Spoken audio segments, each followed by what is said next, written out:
Kajian Kitab.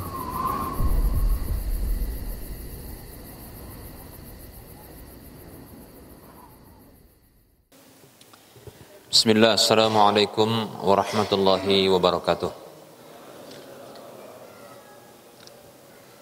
Innal hamdalillah nahmaduhu wa nasta'inuhu wa nastaghfiruh wa na'udzu billahi min shururi anfusina wa min sayyiati a'malina.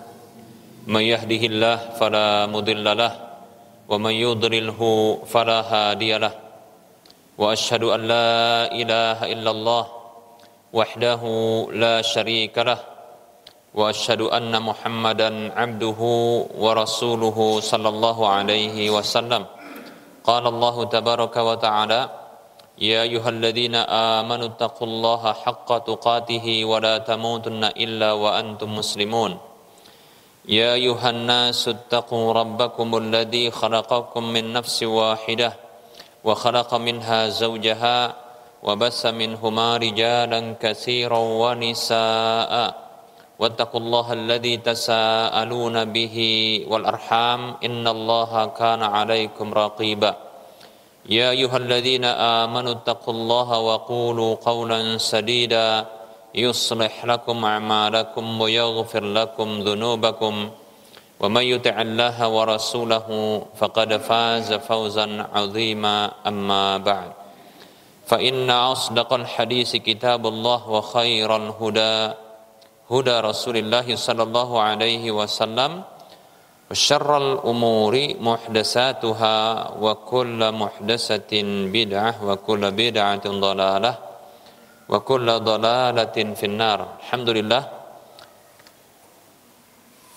tak lupa kita selalu bersyukur kepada Allah, zat yang selalu memberikan nikmat-nikmatnya kepada kita. Salawat dan salam tak lupa kita ucapkan untuk Rasulullah sallallahu alaihi wasallam.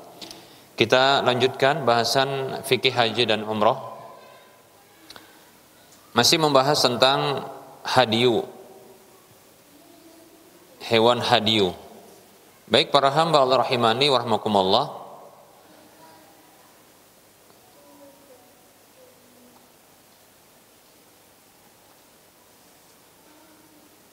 orang yang tidak mampu untuk menghadirkan hewan hadiyu,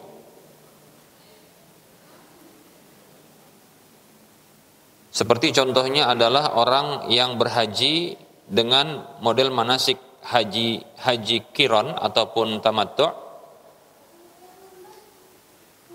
yang sesungguhnya wajib bagi orang seperti ini untuk membeli atau menghadirkan hewan hadiyu. Maka tatkala dia tidak mampu menghadirkan hewan hadiyu karena ketiadaan harta mungkin, ya, maka diwajibkan bagi dirinya untuk menggantinya dengan puasa. Berpuasa 10 hari dengan rincian 3 hari selama hajinya, kemudian sisanya 7 hari ketika dia kembali ke negerinya. Kita ulangi, seorang jemaah haji yang melakukan haji dengan model qiran ataupun tamattu', yang wajib baginya nanti menghadirkan atau membeli hewan hadiyu, namun ternyata dia tidak memiliki kemampuan untuk menghadirkan hewan hadiyu. Bisa jadi dikarenakan ketiadaan dana, ya, atau mungkin tidak ditemukan hewan hadiyu, mungkin ya, tapi insya Allah ada. Kalau ya saat ini insya Allah tanah suci ya sekitarnya menyediakan. Katakanlah tidak ada karena tidak ada dananya, ya, maka sebagai gantinya, yang itu wajib menghadirkan hewan hadiyu, sebagai gantinya adalah dia melakukan puasa sebanyak 10 hari dengan rincian 3 hari selama hajinya, kemudian 7 hari ketika dia kembali ke negerinya. Dalilnya adalah firman Allah Subhanahu wa taala dalam surah Al-Baqarah ayat 196. Allah tabaraka wa taala berfirman, a'udzu billahi minasyaitonir rajim, faman tamatta'a bil umrati ilal haji famastaysara minal hadi faman lam yajid fasiyamu salasati ayyamin fil haji wa sab'atin idza raja'tum tilka 'asyaratun kamilah. Kata Allah Subhanahu wa taala yang artinya, dan maka siapa saja yang melakukan haji tamattu, yaitu dengan umrah terlebih dahulu menuju hajinya, maka bagi dia apa yang mudah dari hewan hadiu tersebut. Apa yang mudah dari hewan hadiu maksudnya bukan itu mengindikasikan sunnahnya hewan hadiu, sunnat hukumnya, bukan sunnat. Maksudnya adalah wajib baginya untuk menghadirkan hewan hadiu yang mudah bagi dia. Yaitu apa? Kalau dia lapangnya bisa unta, silakan unta, ya. Tapi kalau sulit bagi dia, maka setidaknya kambing, 1 ekor kambing, demikian, ya. Lalu Allah katakan yang artinya, maka siapa saja yang tidak didapati. Bahasa tidak didapati itu bisa maknanya 2, tidak didapati hewan hadiunya, atau dia tidak mendapati dirinya memiliki kelapangan untuk membeli hewan hadiu, gitu maksudnya, ya. Nah, ini kalimat faman lam yajid, maka siapa saja yang tidak mendapati. Ini bentuknya mutlak disebut. Mutlak itu artinya tidak dikaitkan dengan satu kondisi, ya. Bisa jadi ketiadaan yang didapatkan itu bisa jadi adalah kelapangan dirinya tidak didapati oleh dia, atau hewan hadiunya tidak didapati, ya. Maka fasiyamu salasati ayyamin fil haji, ya. Maka puasa 3 hari di masa haji, wa sab'atin idza raja'tum, dan 7 hari apabila kalian kembali. Tilka 'asyaratun kamilah, itulah 10 hari sempurna. Demikian. Ini dalilnya, ya. Dalam hadis Abdullah bin Umar radhiyallahu anhuma bahwasanya Nabi sallallahu alaihi wasallam beliau bersabda, "Faman lam yajid hadiyan falyasum salasata ayyamin fil haji wa sab'atin idza raja'a ila ahlihi." Hadisnya riwayat Bukhari Muslim. Maka siapa saja yang tidak mendapati hewan hadiu, ini sama seperti tadi tafsirannya dalam ayat. Tidak mendapati hewan hadiu, yaitu zatnya nggak dapat, bukan karena tidak ada dana, tapi tidak ada memang hewan hadiunya, atau tidak didapati hewan hadiu yang mudah bagi dia untuk dia beli, yaitu nggak ada duitnya, gitu maksudnya, ya, atau kurang. Maka hendaklah dia berpuasa 3 hari di masa haji dan 7 hari tatkala dia kembali kepada keluarganya. Demikian. Ya, baik para hamba Allah rahimani rahimakumullah, puasa 3 hari, kapankah itu? Maka para ulama mereka berbeda pendapat tentang 3 hari yang dipuasai tersebut ketika dia tidak memiliki kemampuan menghadirkan hewan hadiu. Setidaknya ada 2 pendapat yang masyhur. Pendapat yang pertama adalah disyariatkan puasa 3 hari itu semenjak dia ihram untuk umroh di bulan-bulan haji. Berarti semenjak awal dia ini memang betul-betul miskin, nggak dapat dia nih, nggak ada duit, cukup berangkat aja. Berarti nggak ada duitnya untuk beli hewan hadiu. Jadi selama itu dia bisa apa? Dari bulan haji itu ada berapa? Syawal, Zulqa'dah, Zulhijjah. Jadi semenjak ihram untuk apa? Umrohnya, ketika dia ihram untuk umrohnya, ya, berarti kondisi menurut pendapat ini, kondisi dia sulit udah diprediksi. Ya udah kalau gitu dia bisa setelah dia ihram untuk umrohnya, walaupun belum hajinya, ya, belum tanggal 8 itu, maka dia bisa puasa 3 hari. Nah, ini pendapat yang dipilih oleh Syekhul Islam Ibnu Taimiyah rahimahullah ta'ala. Dan dianjurkan untuk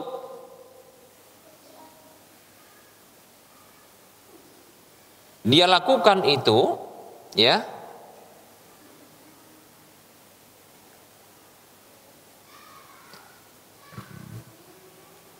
di hari ketujuh dari bulan Dzulhijjah. Di hari ketujuh dari bulan Dzulhijjah. Berarti apa? Di tanggal 7 Dzulhijjah, di hari Tarwiyah tanggal 8, dan di hari Arafah tanggal 9. Begitu. Ya, tanggal 7, 8, 9 bulan Dzulhijjah. Ya. Ini pendapat ulama mazhab Hanafi, dan ini juga pendapat ulama mazhab Hambali. Dari Imam Ahmad bahwasanya yang afdol dia jadikan yang terakhir itu di hari Tarwiyah tanggal 8. Karena Allah berfirman, salasata ayyamin fil haji, 3 hari di haji, di masa haji. Surah Al-Baqarah 196.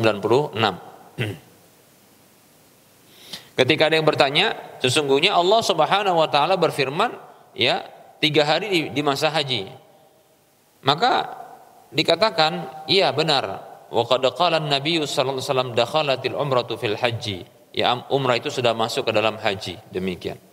Jadi beliau berpendapat bahwasanya hari terakhir yang 3 hari itu di hari Tarwiyah tanggal 8, berarti tanggal 6, 7, 8 mulainya. 6, 7, 8.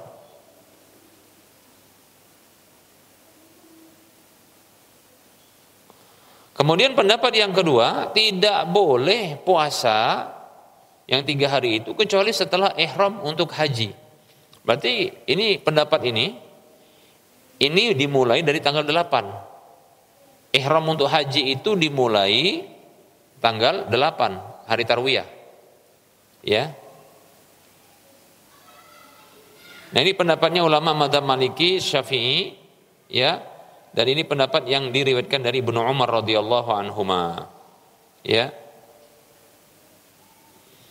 Berdasarkan firman Allah, salasata ayyamin fil haji, 3 hari di hari haji. Haji itu mulainya tanggal 8 gitu dia. Sementara sebelumnya itu umroh. Gitu, ya. Baik para hamba Allah rahimani rahimakumullah. Nah, kita katakan bahwasanya masing-masing pendapat ini sebenarnya ada sisi kuatnya.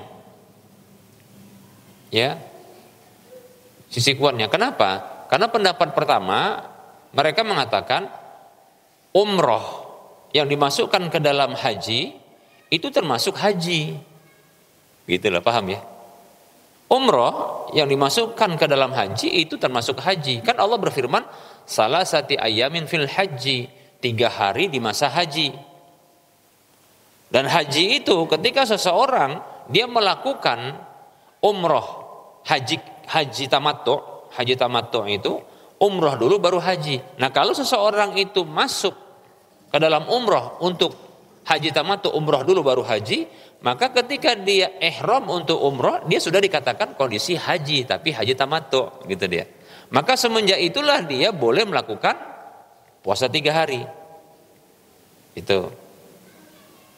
Kalau pendapat yang kedua mengatakan begini, ya, itu umroh. Hajinya kan ada nanti di tanggal 8, maka mulainya tanggal 8, 9, 10, atau tanggal 9, 10, 11, gitu dia.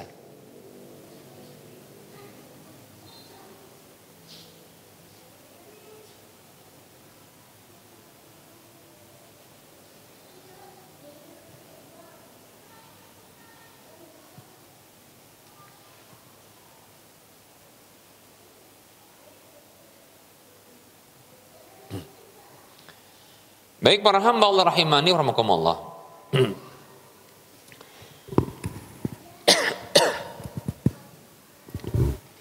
Nah, pendapat pertama ini sebenarnya ada, tadi kita kan ada sisi benarnya, ya. Karena kita katakan tadi bahwasanya ya seseorang yang dia melakukan haji tamattu, ya umrohnya dulu itu bagian dari haji. Sebagaimana perkataan dari Imam Ahmad, dakhalatil umratu fil haji, umrah itu sudah masuk ke dalam haji, demikian. Yaitu umrah haji tamattu. umroh yang ini bagian dari haji tamattu. Ya, demikian. Hanya saja tidak boleh bagi orang berpendapat dengan pendapat pertama ini, jangan sampai dia dahulukan ihram untuk haji. Ya. Contohnya dia lakukan ihram untuk haji itu lebih cepat dari tanggal 8, nggak boleh. Ya. Nggak boleh. Karena ihram untuk haji walaupun haji tamattu itu tetap di tanggal 8. Ya. Nah, seperti itu.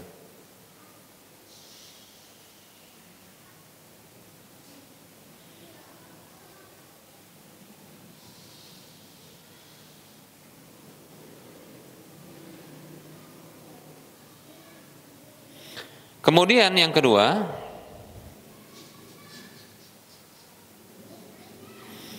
berikutnya jangan sampai bagi orang yang berpendapat dengan pendapat pertama ataupun kedua melakukan puasa di tanggal 9 Zulhijjah. Ya. Kenapa?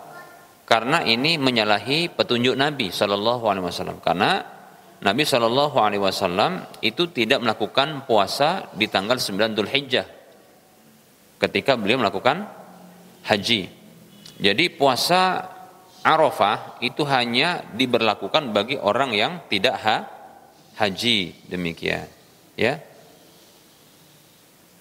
Ini sudah kita bahas ketika bahas tentang puasa, ya. Baik para hamba Allah rahimani wa rahimakumullah.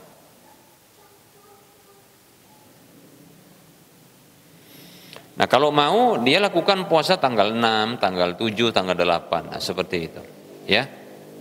Walaupun bagi pendapat kedua, nah ini nggak bisa masuk sama pendapat ini karena itu di tanggal 8 baginya. Karena menurut pendapat ini itu harus ihram untuk haji dulu baru nanti boleh puasa.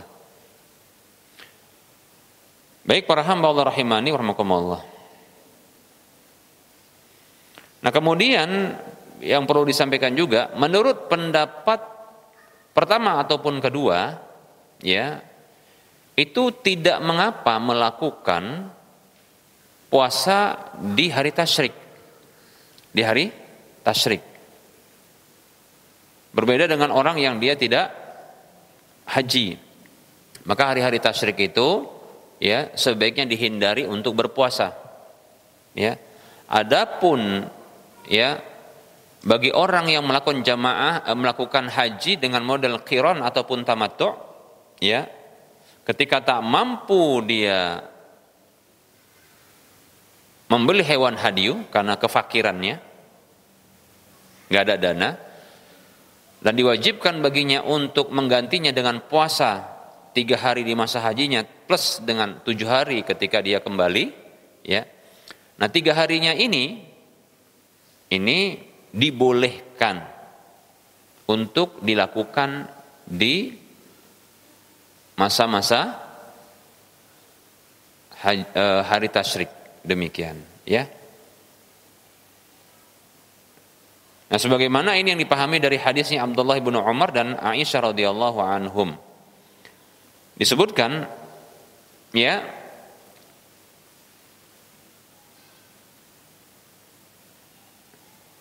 lam yurakhis sallallahu alaihi wasallam fi ayyamit tasyriki an yasumna illa liman lam yajid al-hadiyah. Rasulullah Nabi SAW tidak memberikan dispensasi di hari-hari tasyrik untuk dipuasai. Kita ulangi, bisa juga bacanya begini. Lam yurakhas fi ayyamit tasyriki ayyusamna illa liman lam yajid al-hadiyah. Tidak diberikan dispensasi di hari-hari tasyrik untuk dipuasai. Ini menunjukkan bahwasanya hari-hari tasyrik itu jangan dipuasai. Ya, kecuali bagi orang yang dia tidak mendapati hewan hadiyu. Maksudnya orang miskin nggak bisa beli hewan hadiyu, terus dia puasa, lalu puasanya di hari tasyrik, itu tidak mengapa. Itu dikasih dispensasi sama Nabi Shallallahu Alaihi Wasallam. Ya.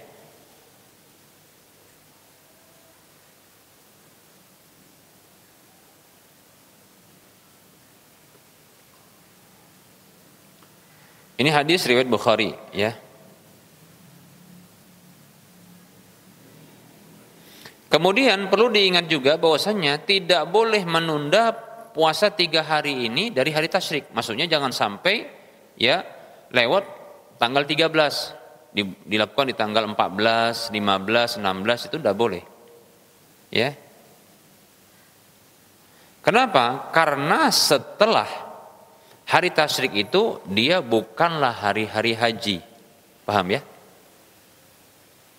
Jadi hari haji itu yang disepakati ya, itu adalah tanggal 8, 9, 10, 11, 12, 13. Berapa hari? 6 hari disepakati. Adapun sebelum tanggal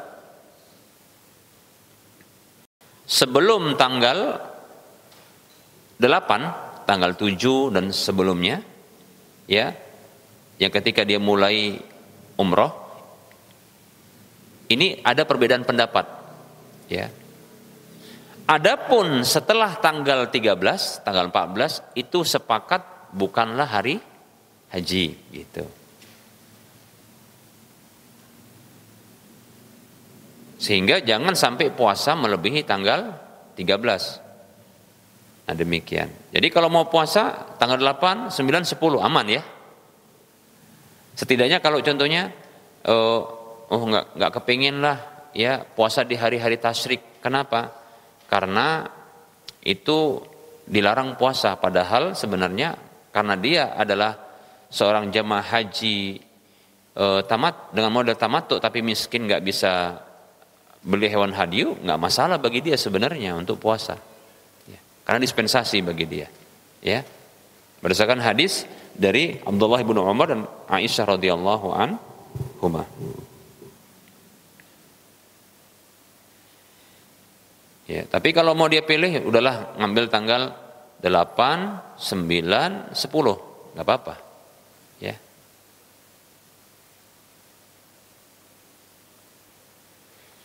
Permasalahannya, kon hari raya puasa. Nah, gitu ya. Hari raya kok puasa? Ya udah, kalau dikepingin contohnya untuk apa? Untuk tidak puasa di hari raya, walaupun ya ini ada kesepakatan para ulama, hari raya nggak boleh dipuasai. Ya, maka wallahu taala alam, ya hindari saja.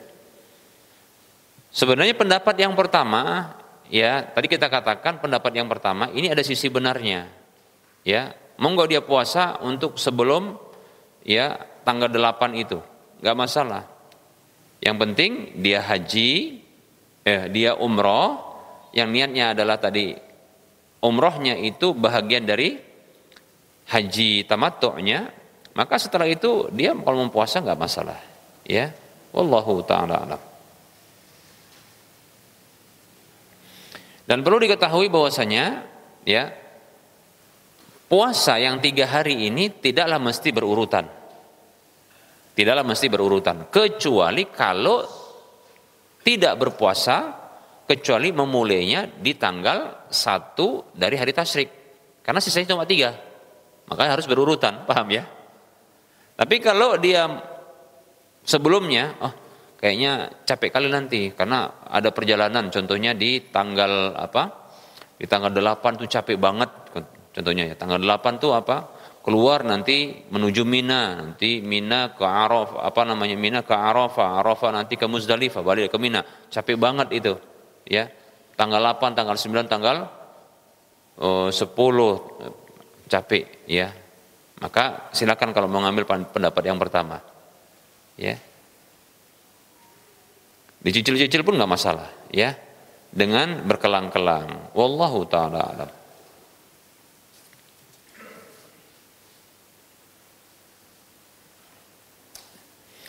Baik para hamba Allah rahimani wa rahmakumullah. Lalu bagaimana dengan orang yang dia tertahan untuk menyempurnakan hajinya karena mungkin sakit. Dia sakit. ya, tidak bisa menyempurnakan hajinya. Sementara dia tidak mempersyaratkan di dalam ihram hajinya dengan mengatakan ya labbaik Allahumma hijjatan Allahumma mahalli haitsu habastani. Dia nggak ngomong gitu. Ya, cuma dia mengucapkan begini karena dia prediksi dia mampu, rupanya Allah takdirkan dia tak menyelesaikan karena contohnya dia pingsan, masuk rumah sakit, ya, nggak bisa dia sempurnakan itu. Dibawa kursi roda pun nggak bisa karena dia harus ada penanganan khusus. Sementara dia tidak mengatakan setelah labbaik Allahumma hijjatan itu nggak diucapkan sama dia Allahumma mahalli haitsu habastani. Ya Allah tempatku di mana engkau menahanku. Nggak diucapkan itu. Rupanya tertahan, dia nggak bisa menyempurnakan. Sampai berlalu hari-hari haji dia masuk rumah sakit. Orang seperti ini tetap kena apa? Hewan hadyu, paham ya? Karena hewan hadyu dia disebut dengan ya hadyu ihsar, ya, atau hadyu al-muhsar, yaitu orang yang tertahan dari penyempurnaan manasik hajinya. Nah, berdasarkan firman Allah Subhanahu wa taala, fa in uhsirtum famastaysara minal hadi. Maka apabila kalian itu tertahan, maka wajib apa yang mudah dari hewan hadyu tersebut. Ya. Nah, maka orang seperti ini ya dia harus beli hewan hadyu. Kemudian dia mencukur rambutnya. Ya. Berdasarkan hadis Abdullah bin Umar radhiyallahu anhuma, ia katakan kharajna ma'an nabi sallallahu alaihi wasallam mu'tamirina fahala al-kuffaru Quraisyin dunal baiti fanahara Rasulullah sallallahu alaihi wasallam budanahu wa halaqa ra'sahu. Hadisnya diriwayatkan oleh Imam Bukhari. Dari Abdullah bin Umar radhiyallahu anhuma, beliau mengatakan kami pernah keluar bersama Nabi sallallahu alaihi wasallam melakukan umrah. Ya, umrah. Lalu orang-orang kafir Quraisy menghalangi para sahabat ini dan Rasulullah sallallahu alaihi wasallam ya sebelum sampai ke Ka'bah. Ini kalau nggak salah kasusnya kasus Hudaybiyah, ya, di Hudaybiyah sampai nanti terjadi perjanjian Hudaybiyah. Maka karena membuat kesepakatan akhirnya nggak menyelesaikan, ya, dan tadi tidak diperkirakan, ya, bahwasanya orang-orang kafir Quraisy ini akan menghalangi, maka Rasulullah SAW menyembelih hewan unta beliau dan beliau mencukur rambut beliau, demikian. Hadisnya riwayat Bukhari. Nah, kalau nggak bisa atau nggak mampu membeli hewan hadyu, ya,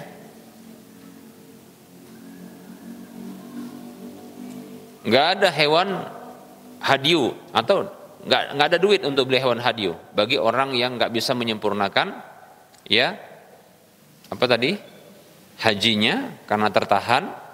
Dan dia tidak mempersyaratkan dengan ungkapan Allahumma mahalli haitsu habastani, ya, nggak begitu dia ucapkan, maka dia kena pembayaran hewan hadyu, tapi dia nggak sanggup, nggak ada duitnya.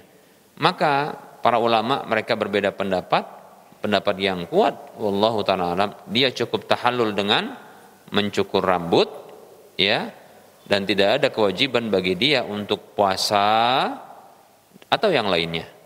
Demikian.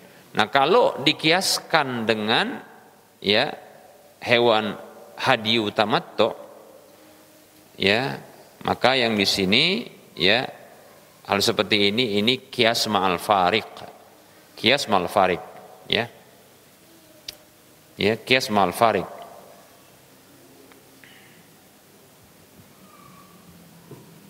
Kias ma'al fariq. Ya. Bahkan, ya, ada bukti di mana para sahabat radhiyallahu anhum ajma'in yang ketika itu umrah bersama Rasulullah SAW ketika di masa terjadinya, di waktu terjadinya perjanjian Hudaybiyah sebelum itu, ya, itu umrah bersama Nabi SAW para sahabat yang ketika itu banyak mereka dan ada yang miskin, ya, dan tentunya mereka tidak punya kemampuan untuk membayar hewan hadyu, tapi tidak pula ada riwayat, ya, yang sampai kepada kita dari mereka bahwasanya mereka itu kemudian diwajibkan puasa, ya, 10 hari, nah seperti itu. Oleh karenanya hukum asalnya tidak ada beban kewajiban apapun, demikian, ya. Disebut dengan baro'atu asliyah, ya, yaitu terlepas beban, ya, yang ini merupakan hukum asalnya. Ya, kalau ada mau diwajibkan, mau dikiaskan, ya harusnya mestinya pakai dalil, jangan pakai dalil kias dengan haji tamattu, demikian. Karena ini bukan haji, ini umroh, demikian, ya. Dan itu pun sebabnya berbeda, sebabnya karena tertahan. Baik para hamba Allah rahimani wa rahmakumullah.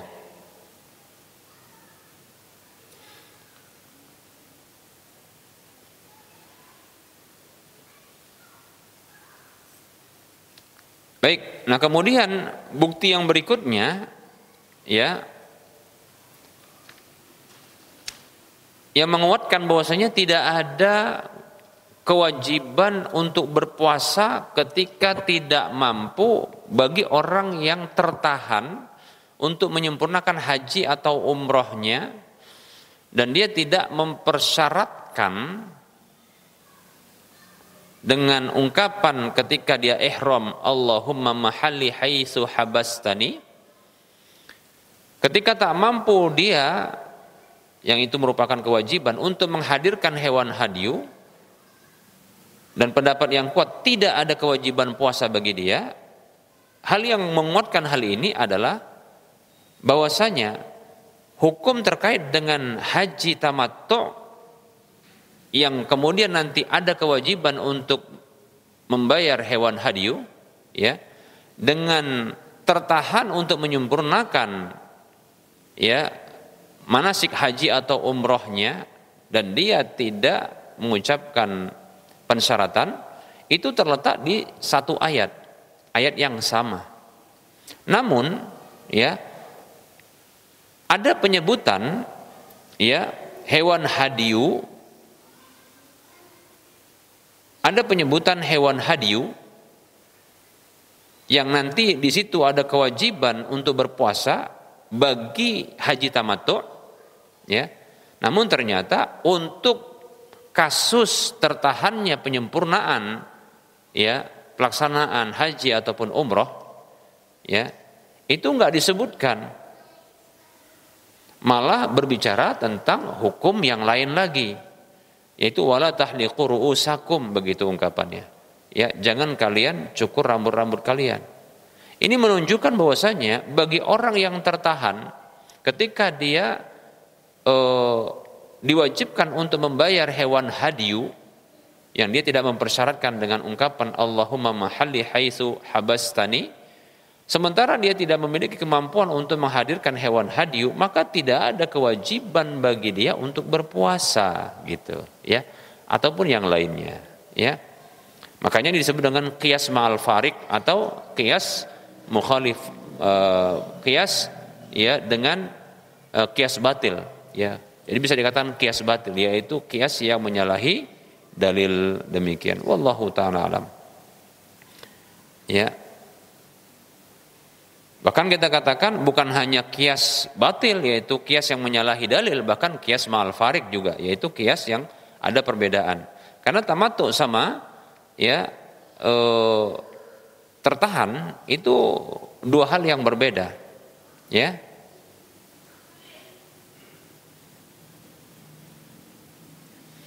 Kenapa? Haji tamattu, orang yang haji tamattu dia sempurna hajinya.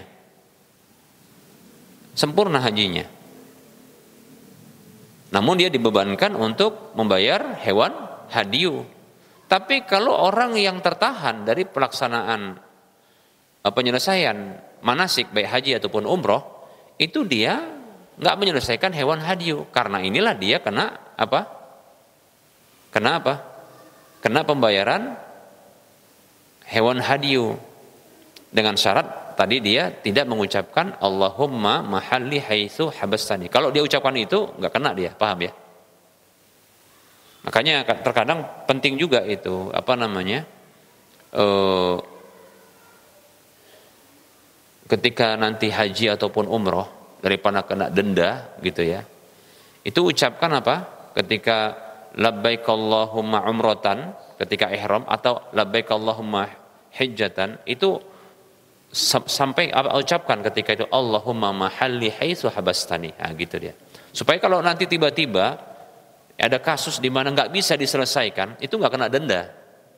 Paham ya? Demikian.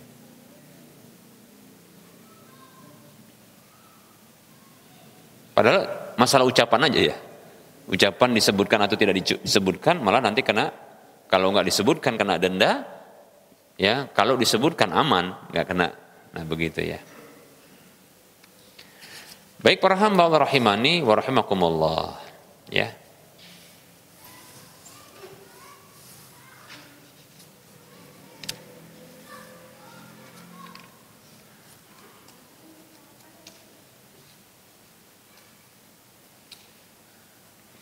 Nah kita masuki pembahasan tentang al-halqu wat taqsiru.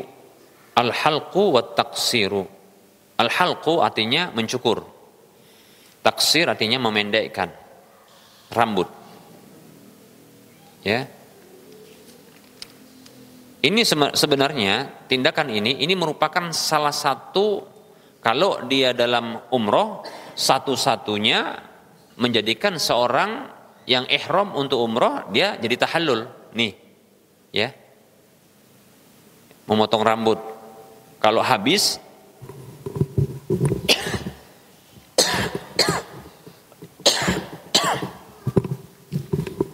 disebut dengan al-halqu atau at-tahliq. Kalau dia hanya memendekkan disebut dengan at-taqsir, taksir, ya. Apa hukumnya? Jumhur ulama berpendapat bahwasanya hukumnya wajib. Ini, motong rambut ini wajib, baik itu habis ataupun pendek. Cuma pilih salah satu ya. Wajib hukumnya. Ya, itu termasuk wajib ya dalam haji. Umrah juga demikian, ya. Nah, ini pendapatnya ulama mazhab Hanafi, Maliki dan Hambali. Adapun ya mazhab Syafi'i yang masyhur dari beliau dan yang rajih dalam mazhab beliau adalah itu rukun. Jadi ya memotong rambut itu rukun menurut mazhab Syafi'i. Ya. Adapun yang lain mengatakan ini adalah wajib saja, bukan, nggak ada yang mengatakan sunat ya. Wajib. Wajib. Jadi ini bedanya wajib sama rukun. Sebenarnya rukun termasuk wajib, tapi kenapa kok disebut dengan rukun? Karena rukun ini kalau ditinggalkan bisa menyebabkan apa? Bisa menyebabkan batal. Ya.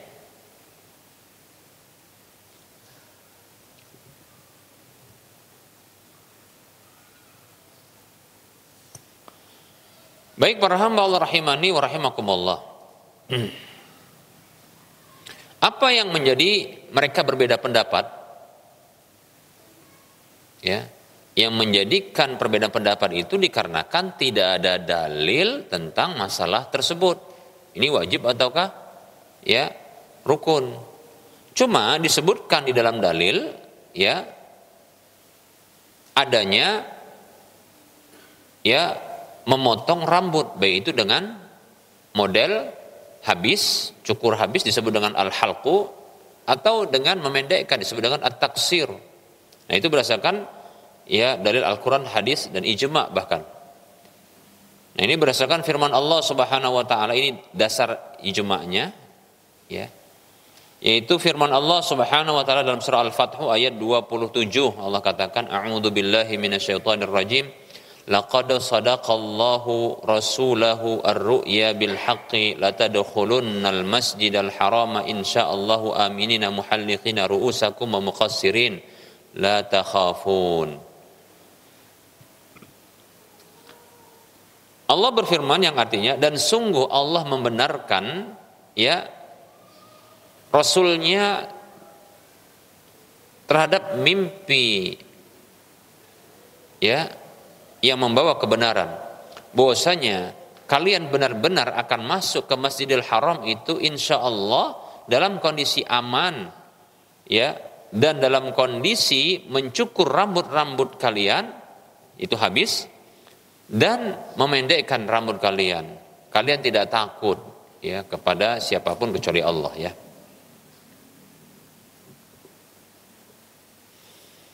Nah, di sini Allah sebutkan ya haji itu dengan al-halqu, yaitu mencukur. Ya. Maka diketahui ini wajib dia hukumnya, demikian. Baik para hamba Allah rahimani wa rahimakumullah. Baik ya. Nah, yang jelas tidak ada dalil yang tegas jelas menunjukkan itu rukun ataupun wajib. Yang jelas ya, ini adalah perkara yang diharuskan di dalam haji maupun umrah, demikian ya.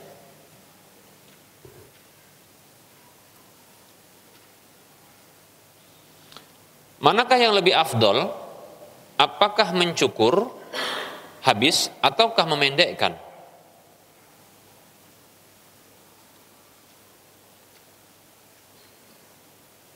Jadi pokoknya sebenarnya yang jadi perdebatan di kalangan para ulama tadi ya terkait dengan rukun ataupun wajib itu memotong rambutnya. Baik itu memotong rambut kalau dia habis disebut dengan al-halqu, kalau dia pendek disebut dengan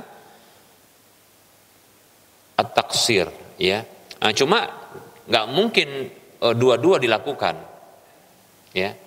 Ada kesalahan sebagian orang ya yang mereka melakukan begini ketika motong rambut itu ya, mereka inginkan sebenarnya adalah al-halqu, yaitu menghabiskan, tapi begitu selesai, ini jemaah umroh ya, mereka memotong sedikit dulu agar apa? Agar dia dikatakan tahallul dari ihram umrohnya. Ya, dia potong sedikit dulu. Nanti dia keluar menuju barbershop, lalu nanti dia apa? Cukur habis. Dia kira bahwasanya dia dapatkan pahala apa itu? Mencukur habis. Kalau berdasarkan hadis berikut ini, mencukur habis itu lebih afdol ketimbang memendekkan rambut bagi laki-laki ya. Mencukur habis rambut ketika tahallul ya, itu lebih afdol ketimbang memendekkan rambut. Ya, orang Arab pun bisa juga memendekkan rambut itu. Ya, apa namanya? Tukang barbershop itu bisa. Ya. Ya, mendekkan rambut bisa. Tinggal apa bahasa mereka itu? Ya. Gundul tahu mereka itu bisa. Gundul. Ya, ya, iya gundul kata gitu, karena udah sebenarnya bukan orang Arab ya, kebanyakan yang cukur ini ya kalau nggak dia orang Pakistani atau dia orang Hindia, ya, atau Bangladesh, atau lagi dan yang lainnya, tapi kebanyakannya dikuasai sama mereka nih, gitu ya, ya. Nah itu mereka bisa ngomong-ngomong gitu, tapi kalau bahasa Arab pun paham mereka, tapi amiyah ya, bahasa prokem gitu dia ya.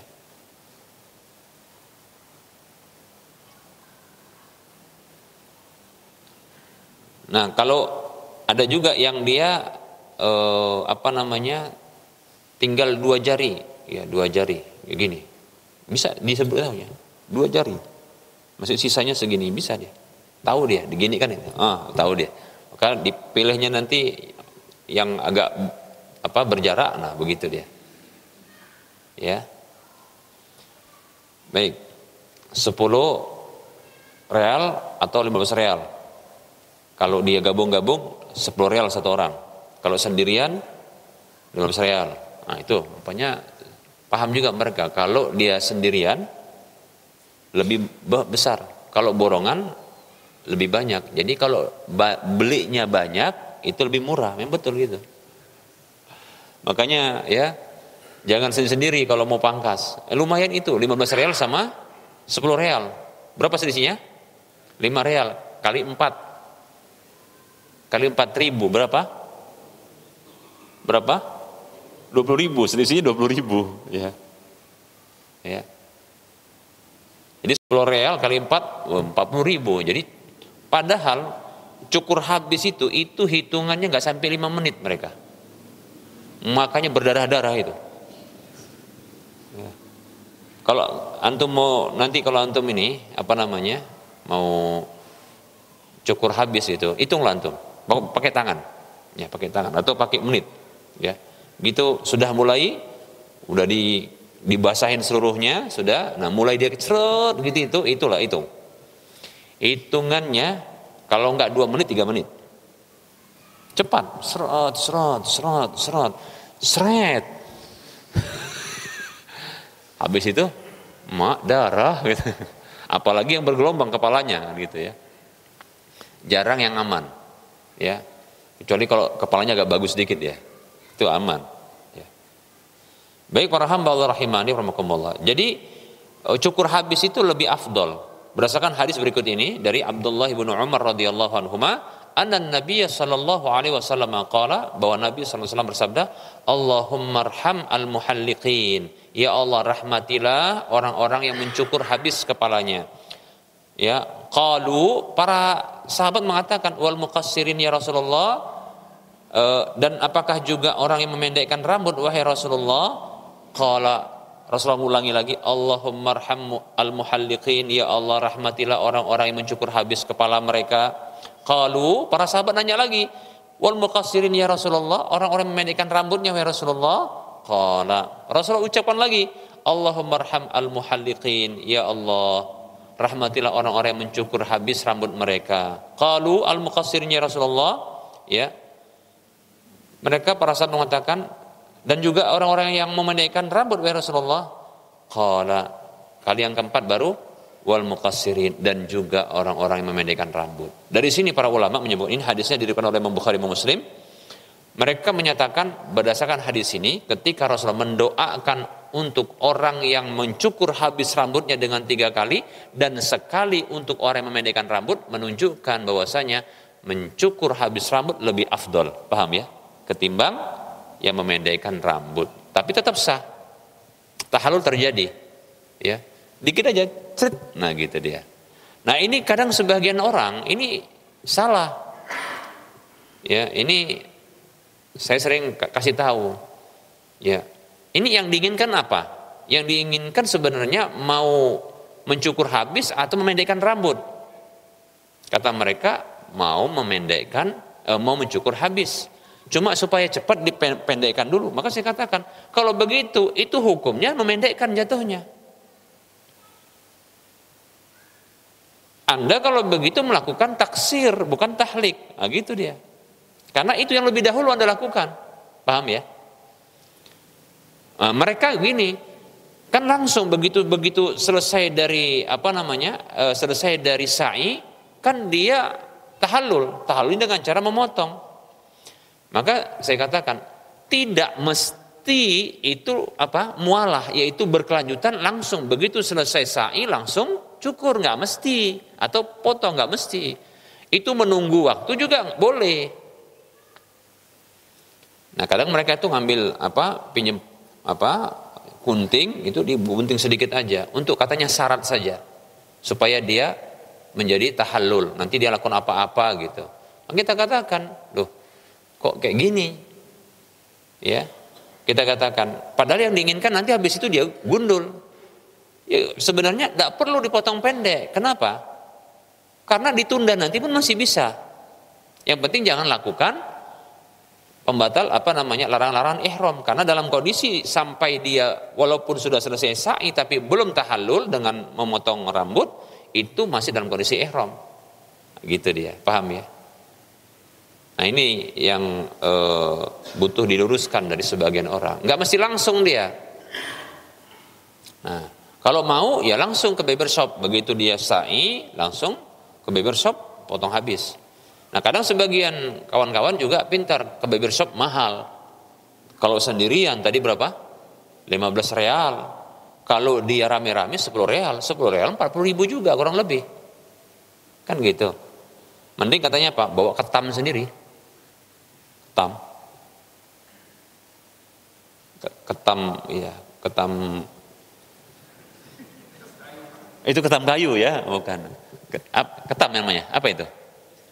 Ketam listrik ya kan. So, itu yang sampai apa itu? Yang dia nggak pakai penghalang lagi, langsung dia. Ya. Ada teman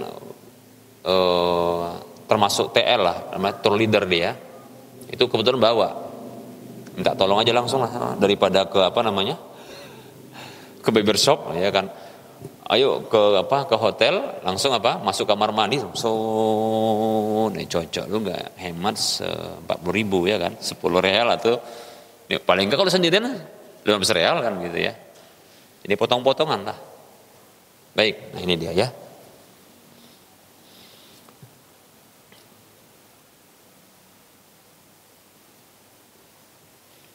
Sebenarnya mencukur habis rambut itu hukumnya afdol saja, paham ya? Bukan wajib.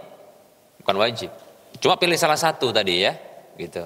Kecuali kalau dinazarkan, contoh dia nazar pula. Sebenarnya nazar kan mulai nazar tuh enggak boleh ya, enggak perlu sebenarnya.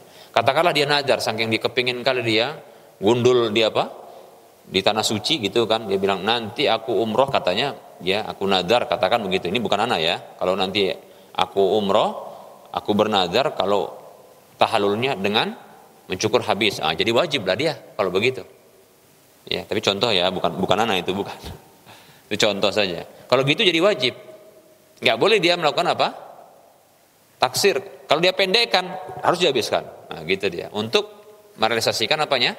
Menunaikan nadarnya. Nah, seperti itu.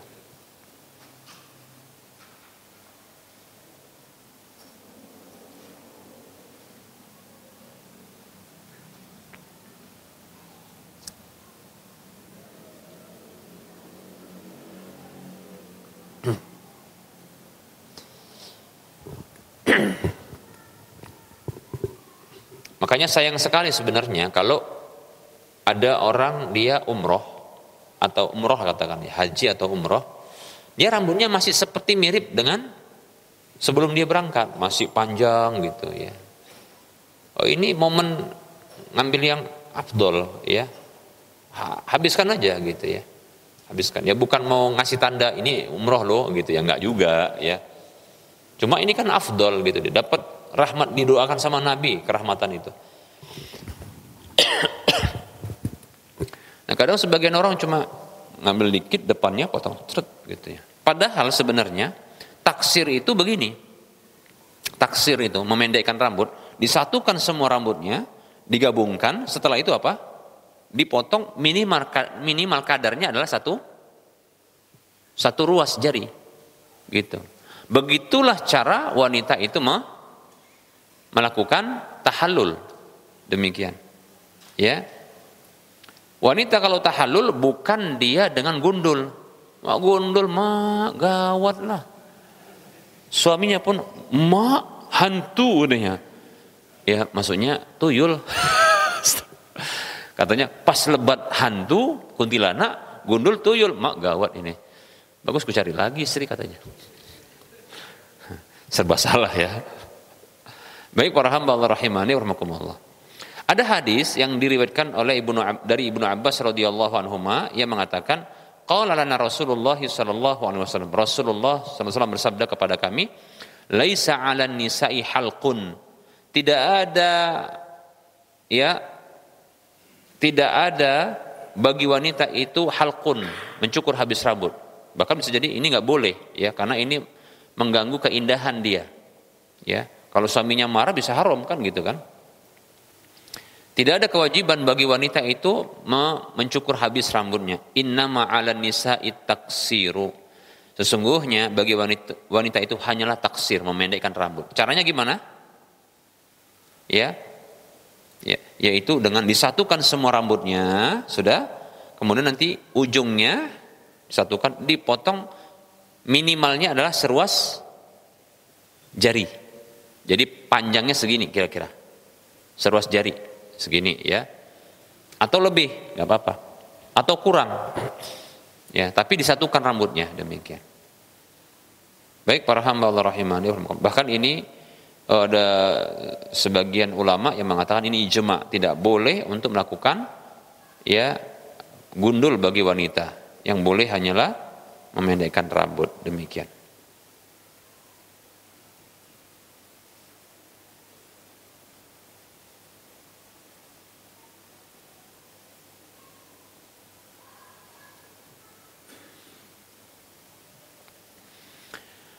Berapa ukuran ya wanita ketika dia mengambil rambutnya? Tadi kita sudah sebutkan ya, sebenarnya nggak ada dalilnya, ya nggak ada dalilnya. Ukuran dari satu ruas ini nggak ada sebenarnya, nggak ada dalilnya. Yang ada penyebutan memendekkan rambut ya, tapi bukan menggundul, demikian ya. Tapi kadarnya,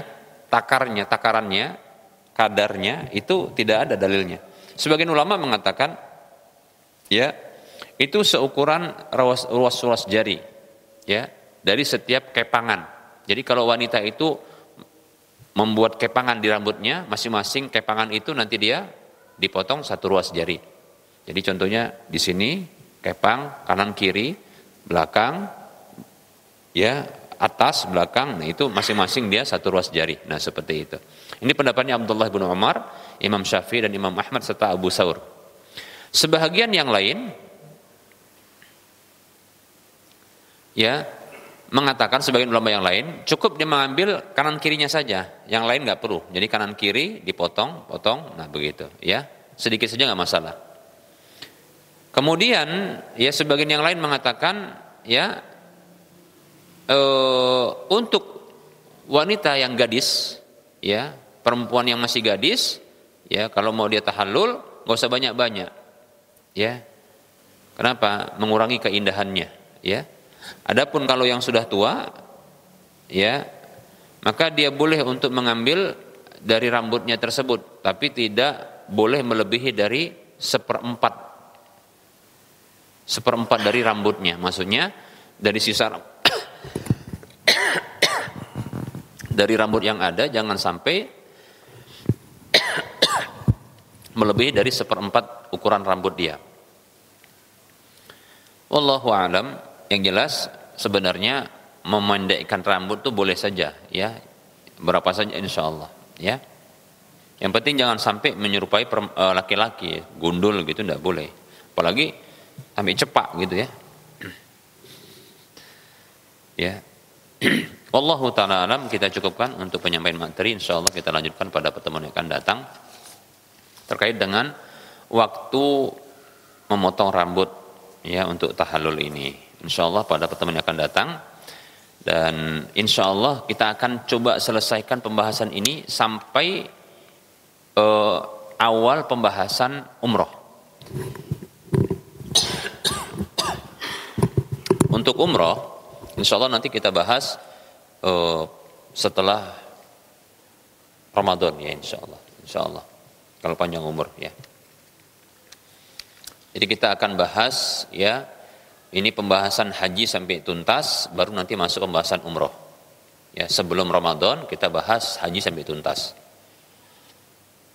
Adapun nanti pembahasan umroh itu setelah apa? Setelah Ramadan berlalu insyaallah. Mungkin ada yang bertanya, Ustaz, kan juga sering disebutkan ada pembahasan tentang umroh ketika bahas haji itu. Iya, karena sebahagian bentuk-bentuk manasik haji itu dia ada yang umroh, seperti ihram, itu ada kesamaan. Ihram, tawaf, sama ya.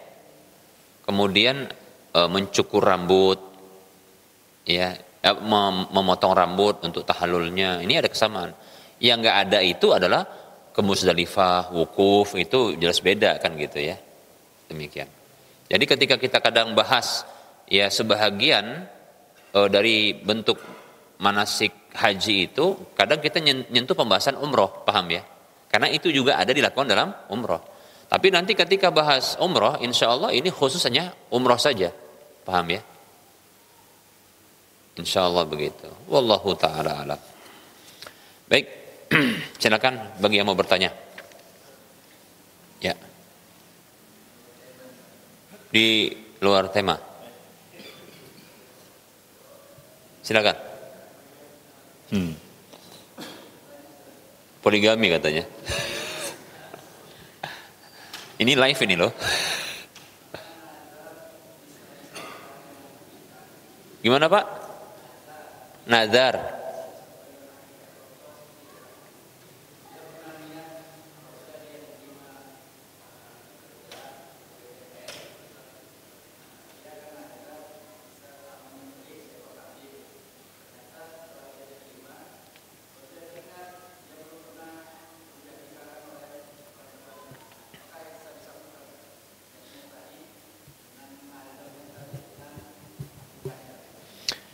Apakah ya penyembelihan hewan itu bisa digabungkan antara nazar nyembelih hewan dengan akikah gitu kan? Ketika hendak nyembelih. Katakanlah contohnya seseorang dia bernadar kalau dia lulus PNS maka dia akan ya menyembelih hewan. Rupanya dia belum akikah, bisa nggak digabungkan? Ya, para ulama menyebutkan bahwasanya tidak bisa menggabungkan ibadah yang wajib dengan yang lainnya, paham ya? Yang wajib dengan yang sunat nggak bisa digabung, yang wajib dengan yang wajib nggak bisa digabung. Yang bisa digabung adalah sunat dengan sunat, itu pun nggak bisa di sebahagian ibadah-ibadah sunat. Contohnya, tidak bisa qobliyah dengan ba'diyah digabungkan. Paham kan? Nggak bisa sholat sunat digabungkan. Oke, ini maksudnya bukan sholat sunat. Apa itu contohnya tadi? Nyembelih. Nggak bisa contohnya puasa juga. Itu contoh ibadah sunat dengan sunat itu ya, yang sunat ya. Jadi ada ibadah sunat juga nggak bisa dia digabungkan. Kita katakan adalah contohnya puasa. Puasa Arafah dengan puasa Muharram nggak bisa digabungkan. Puasa Senin dengan puasa Kamis digabungkan ya nggak bisa. Walaupun sama-sama sunat karena dia terkait dengan waktu. Paham ya? Nah, kalau yang sunat dengan yang sunat tapi tidak terkait dengan waktu bisa digabungkan. Nggak ada terkait dengan waktunya, maka bisa digabungkan. Contoh adalah wudu, setelah wudu dengan masuk masjid. Ya. Ini waktunya bebas, nggak tertentu, maka bisa digabungkan, paham kan? Bagi yang mengatakan tahiyatul masjid itu sunat ya, bagi yang mengatakan wajib nggak bisa digabungkan. Nah gitu dia. Kalau dua-duanya waktunya dia tertentu. Baik.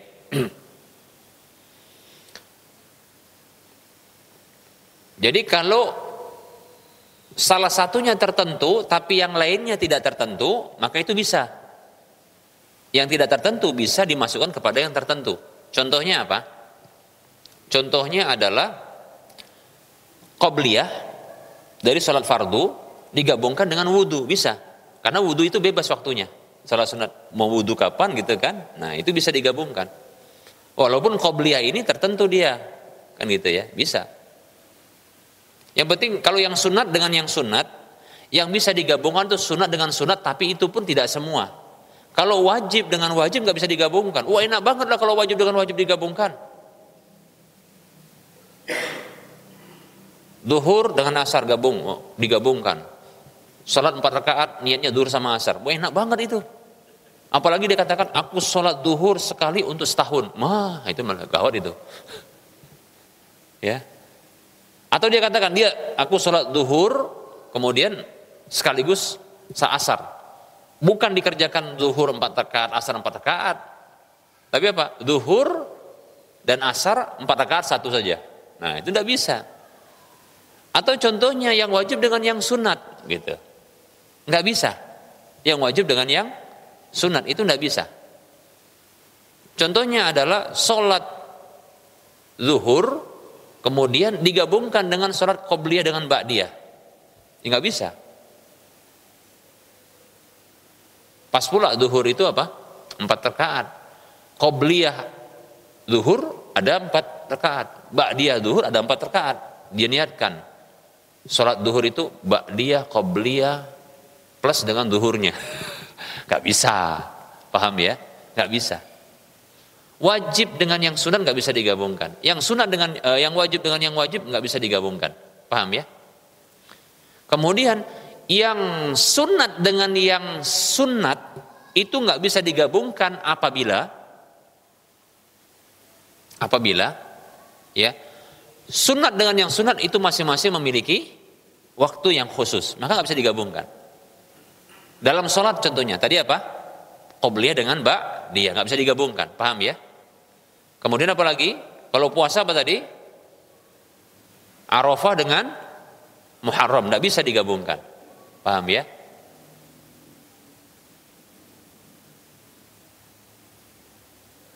Nah, begitu juga kasusnya dengan apa ini? Sebentar, belum. Yang boleh adalah ya, yang sunat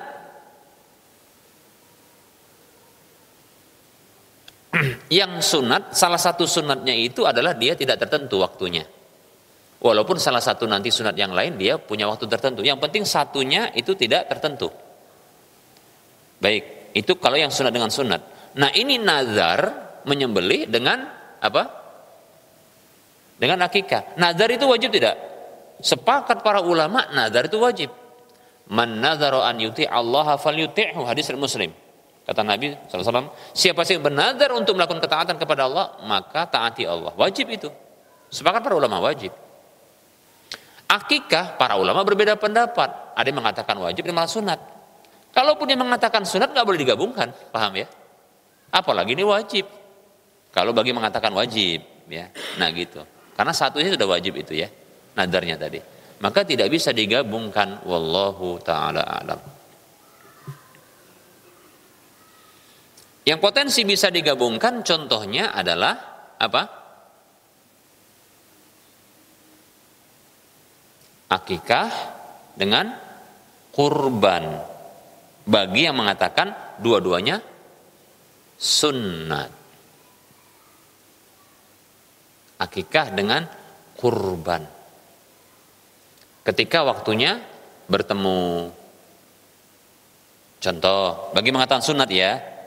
Contoh, ya. 7 hari sebelum apa?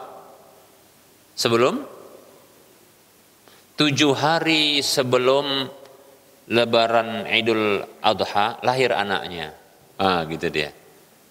Pas di hari Idul Adha, dia berpikir, wah cocok kali ini katanya. Akikah sunat dia berpendapat, kurban dia berpendapat sunat. Maka wallahu alam ini bisa digabungkan, bertepatan. Kenapa? Akikah ada waktunya. Iya, waktunya itu kan 7, 14, 21. Dia bebas waktunya, tinggal memilih. Nah gitu. Wallahu taala alam gitu ya. Tapi kalau bagi berpendapat wajib salah satunya atau dua-duanya ya nggak bisa digabungkan, gitu Pak. Wallahu a'lam.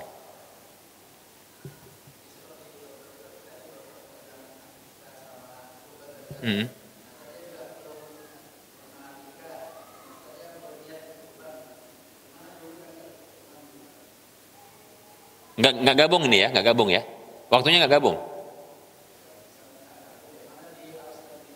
Mana yang didahulukan? Ini berarti pertanyaan yang lain ya.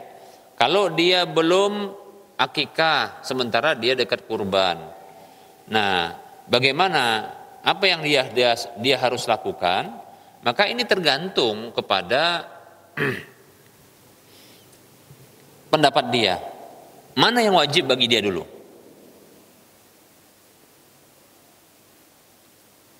Apa pendapat dia tentang kurban dan apa pendapat dia tentang akikah? Itu dulu. Kalau dia katakan akikah itu wajib, kurban itu sunat. Sebentar, rinciannya begini. Kalau dia katakan akikah itu sunat, kurban itu wajib, maka dia dahulukan apa? Kurban. Jangan dikalahkan apa? Akikah. Maksudnya jangan didahulukan akikah karena itu sunat bagi dia. Paham ya? Kalau apa? Dikatakan kurban wajib, akikah sunat. Sudah? Kita balik. Kalau dia berpendapat bahwasanya apa itu? Akikah wajib, kurban itu sunat. Nah, di sini mestinya dia dahulukan apa? Akikah. Permasalahannya dia berpendapat apa tentang akikah? Apakah ada batas waktunya atau tidak? Paham nggak? Sementara dia sudah dewasa. Dia apa pendapatnya tentang apa? Tentang akikah itu. Apakah dia punya batas waktu akikah itu? Karena ada perbedaan pendapat tentang akikah itu. Dari batas waktunya. Kapan? Satu pendapat mengatakan bahwasanya berbatas waktu. Ada yang mengatakan tidak ada batas waktu. Berbatas waktu ini kapan batas waktunya? 21 hari. Ada yang mengatakan begitu. Ya. Ada pendapat yang berbatas waktu ini seperti pendapatnya Syafi'iyah mengatakan bahwasanya ya itu sebelum balik. Kalau sudah balik nggak ada lagi batas waktunya. Sudah. Dari yang berpendapat tidak ada batas waktu, mereka ini berpendapat dengan begini. Ya. Melakukannya adalah 7, 14, 21 tambah terus 7.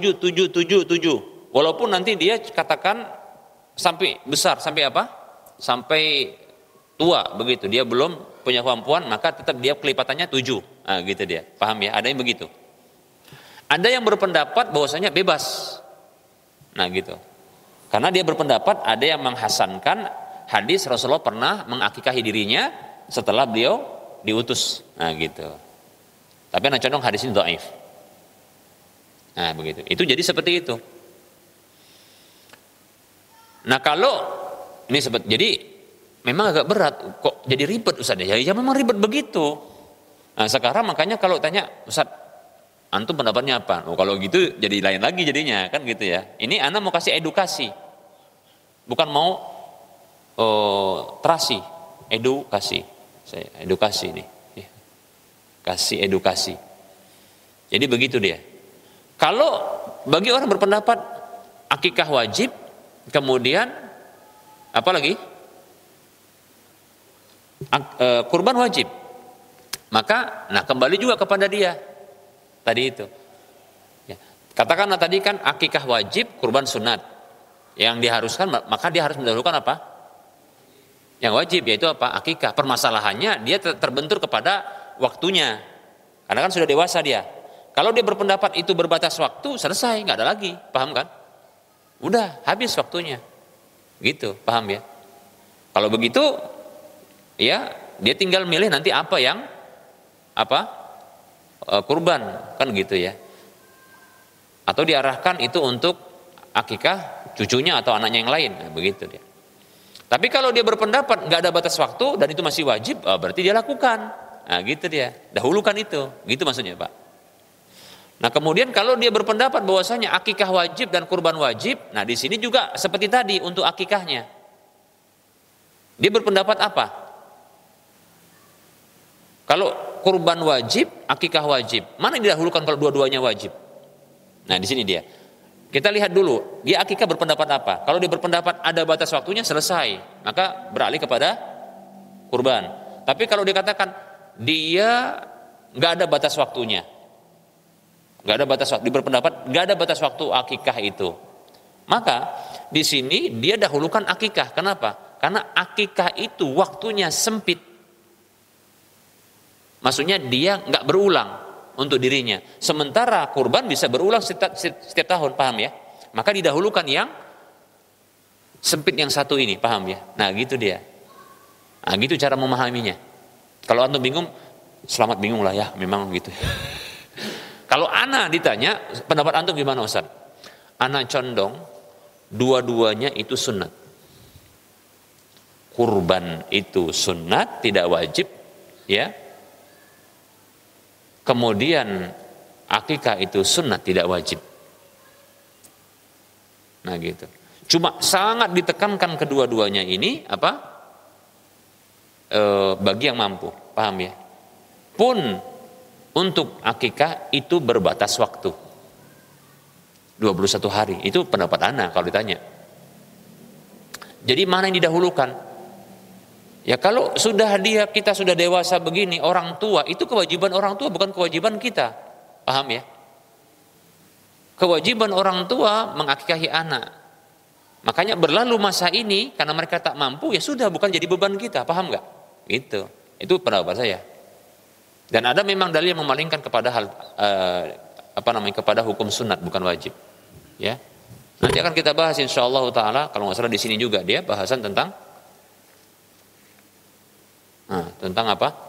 Tentang menyembelih-jembelih, nah gitu ya. Tentang at'imah wa asyribah insyaallah, ya. Akan kita bahas nanti insyaallah. Jadi gitu ya. Kalau ditanya berarti gimana Ustaz? Ya sudah, nggak usah akikah karena udah berbatas waktu, sudah berlalu dia. Terus ngapain? Ya udah, kurban saja. Nah gitu, kurban. Nah kalau ada anak nanti yang lahir, udah akikahi anak, gitu caranya. Nggak ada lagi anak karena sudah merasa tua, udah cucu, gitu caranya. Gitu loh, paham ya? Wallahu ta'ala a'lam. Baik, ada yang lain?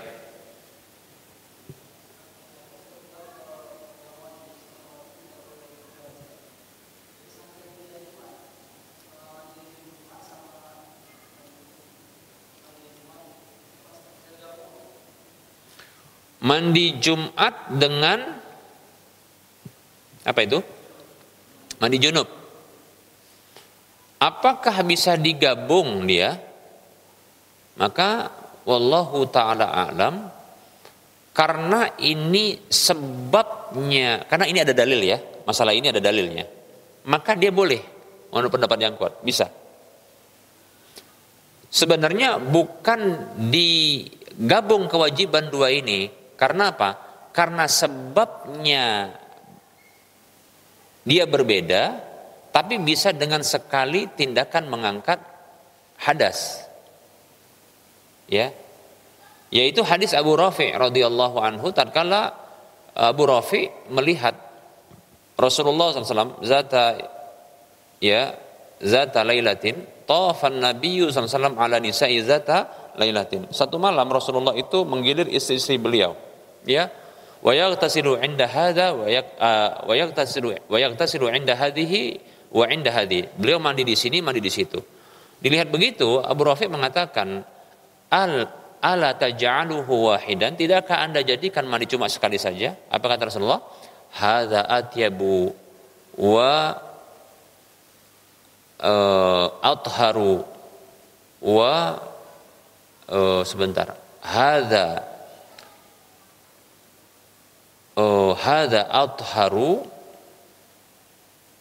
wa atyabu, satu lagi, ini lebih bersih, ini lebih suci, dan ini lebih wangi. Nah gitu kira-kira hadisnya. Nah ini disebut oleh para ulama bahwasanya ini adalah hukumnya sunat, mandi sekali untuk kesemuanya itu maksimalnya. Adapun kalau mandi di sini, mandi di situ, itu hukumnya sunat, demikian. Karena kata Rasulullah ini lebih wangi, lebih bersih, nah demikian. Ya, jadi itu sunat saja hukumnya. Kalau begitu dengan sekali mandi bisa mengangkat semuanya. Karena ya walaupun dia murakkabah, yaitu bertingkat dia, sesungguhnya dia bukanlah ya sebab yang bukanlah dia kondisi yang berbeda. Paham ya? Orang yang mengatakan, orang yang dalam kondisi dia junub, maka kondisinya dia adalah berhadas besar, gitu dia. Kemudian ketika dia Jumat, maka itu kondisinya dia disamakan dengan hadas besar. Sehingga sesungguhnya dia bukan dua hal yang berbeda, tapi dia namanya murokabah. Murokabah itu artinya dia bertingkat. Untuk menghilangkan ini, maka dia bisa dihapuskan dengan sekali tindakan. Itu sama seperti kalau seseorang dia buang air besar, sekaligus buang air kecil, sekaligus buang angin. Paham? Apakah untuk buang air besar dia wudu sendiri, buang angin dia wudu sendiri, kemudian buang air dia wudu sendiri? Ketika orang buang angin, kalau kita buang air besar, ada enggak dia mengeluarkan air seni? Terkadang dia buang angin, betul kan? Tiga sebab. Tapi ini 3 sebab bukan menyendiri, paham ya? Tapi dia murokabah namanya, murokabah, yaitu bertingkat sama dia, ya, bertingkat. Dan ini menyatu. Ini sekali wudhu habis, paham ya? Maka sama juga ketika hadas besar, paham ya?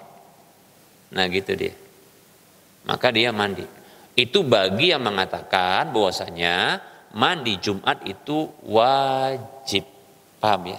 Tapi kalau mandi Jumat itu sunat, maka para ulama mengatakan yang wajib mencukupi yang sunat. Nah gitu dia, paham ya? Sama itu seperti begini, ya. Idza uqimatus shalatu fala salata ilal maktubah. Kalau diiqamati salat maka tidak ada salat kecuali yang wajib. Contohnya, ada orang salat sunat, tiba-tiba qomat. Maka ketika itu sudah cukup yang wajib bagi dia daripada yang sunat, gitu dia. Tapi tidak dikatakan bahwasanya digabungkan antara yang wajib dengan yang sunat, bukan, tapi mencukupi, dia dikatakan begitu, bisa dipahami. Bisa dipahami. Ya. Nah, demikian. Jadi dia bukan digabungkan namanya, bukan digabungkan. Tapi tindakan yang bisa mengangkat, gitu, bukan digabungkan.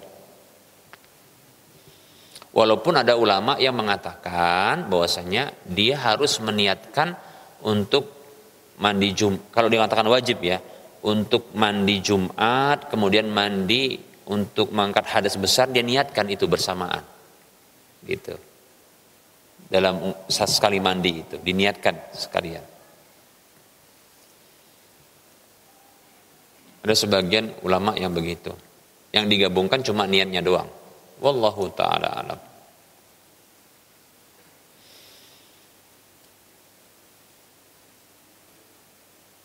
Baik, ada yang lain? Kalau tidak ada, sudah cukup karena sudah jam 10. Mudah-mudahan bermanfaat. Mohon maaf atas segala kekurangan. Kita ketemu lagi di lain kesempatan. Wassallallahu ala Muhammad wa ala alihi wa ashabihi ajma'in. Subhanakallahumma wa bihamdika asyhadu an la ilaha illa anta astaghfiruka wa atubu ilaika walhamdulillahi rabbil alamin. Assalamualaikum warahmatullahi wabarakatuh.